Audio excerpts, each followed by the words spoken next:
It seemed like Max Strus had the entire arena electric the entire night, and then Darius Garland had a quiet 28. What was it to have both of those players play at their highest level? I think, as we learn Max and we're around Max, he has an infectious energy because of how hard he plays the game. And he has a way of making momentum-shifting plays, whether, it's a big three or a big finish at the rim. His teammates love to see it.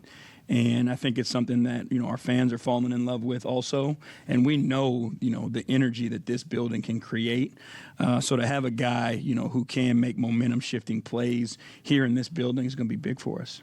Darius had a quiet 28, but, it's 28 points. It's not too quiet. But you see him be able to make the most efficiency out of his shots. How important is it for him to do that, especially when Donovan's out? We know how important Darius is to us.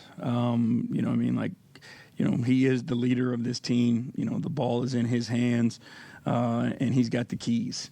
Not only does he have the ability to create for himself, but there's so much pressure that he puts on the defense, and he can find his teammates as well. But, we need Darius to keep growing. We need him to keep being aggressive, keep leading this team, because we don't go where we want to go without him being at his best. Last one from me. Craig Porter Jr. was electric off the bench. Can you tell me what you've seen from him from his beginning, and how important was he tonight as well? He was awesome. He was good enough where we were able to give Darius some time off, and where he could help us extend the lead. What you've seen from him is a large amount of confidence. No matter who he's playing against. And he has the ability, to get into the paint and create shots, and he's got great touch, from the mid-range and painted area. But he's, deceptive. He's really strategic in his attacking. But I thought he did a wonderful job tonight. And then we were able to play him and Darius together some, which gets Darius off the ball, and then you can make some plays, some screening actions to get him to the ball. Spencer Davies, Cavs Insider. Most of the damage came, on the inside and at the free throw line tonight, but you did hit some catch-shoot threes.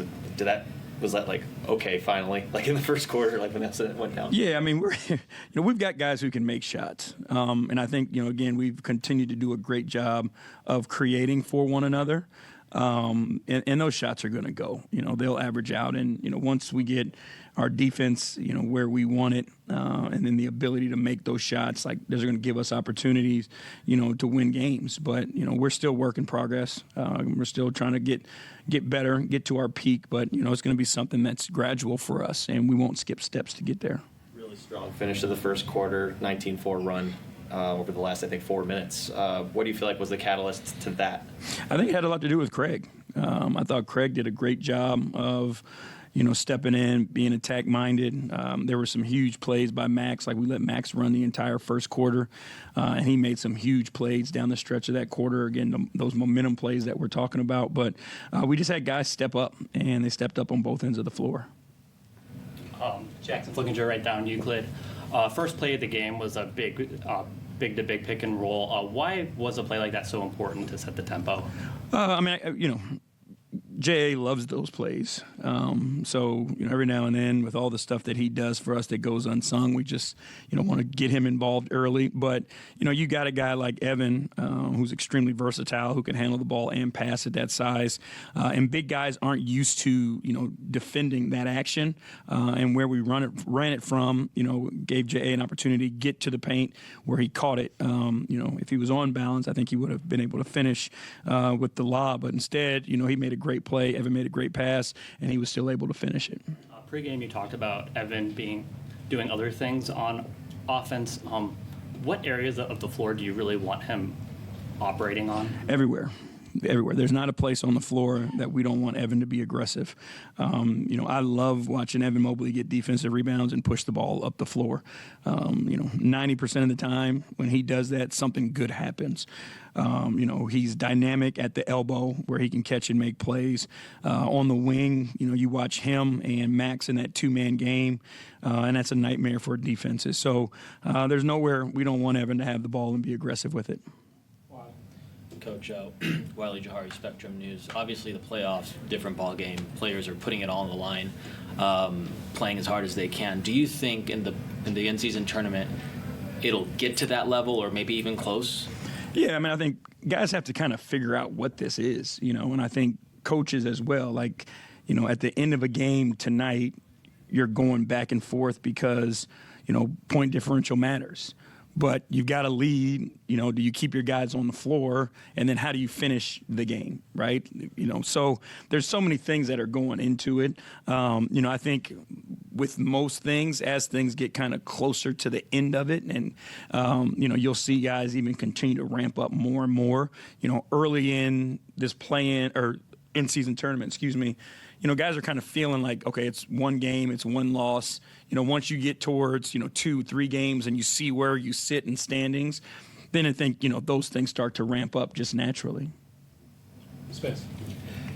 George ended up having, pretty solid second quarter there as far as his playmaking and attacking off the dribble, and that's not something you necessarily saw in past stops with him. What do you like about that part about his game to trust him to do that stuff? He's smart, and, the shot is such a weapon for him that people close him out in a way that's going to create an advantage for him to get by him and get into the paint. And then he does a great job of reading defenses. He's got that weird little push shot that he can get to with pretty good touch, but he also can make plays if teams decide they want to step up and take away, his penetration. So we just want our guys to be confident being who they are. We want our guys to be as creative as they possibly can be, staying within, the framework of what they're capable of.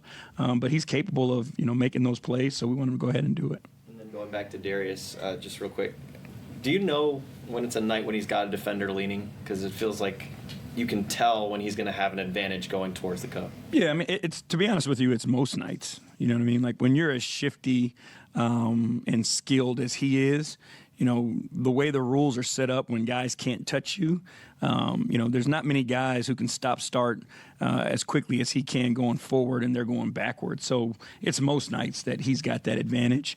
Sometimes he likes to play with his food a little bit, but, he can beat just about anybody in the league when he's going downhill. You mentioned in pregame, James Bridges, 92.3 The Fan. You mentioned in pregame that the number one philosophy is to protect the paint. How do you feel you guys did with that tonight? I thought we were hit or miss. I think they did a really good job, Cade Cunningham in particular, with his size of getting to the paint and then, putting our guys kind of in a hold position and then making plays from there. I thought our big guys did do a good job. Obviously you see Jared had the 5 blocks, but he was challenging and contesting shots. But, I think we were okay. I'm going to go back and watch the film a little bit more and then kind of see it as a whole. But I think we can get better. Last one. Max Strus and Evan Mobley said that they were going to be best friends this season. You asked Evan to have a more offensive mindset, especially in pregame. The last 2 games, he's shown that. How have you seen that dynamic work, and how would you grade Evan's performance the last 2 games? I think, he's figuring out, where his spots are, no matter who's on the floor with him. I think Max has been a huge part of, Evan's ability to catch, find the ball in his spots. Max does a great job of creating an advantage and then finding the space to drop the ball to Evan, whether it's a lob or a pocket pass. We talked about Evan's usage going up. And one of the ways that his usage goes up is putting him in the action with a guy like Max or, with Max. Again, because it's just hard to read. Max plays at a speed and a tempo, but he has the ability to make decisions at that tempo. And, he and Evan have that same ability. So, we're pleased with Evan. And, again, I expect Evan to continue to get better. Okay, let's go wrap.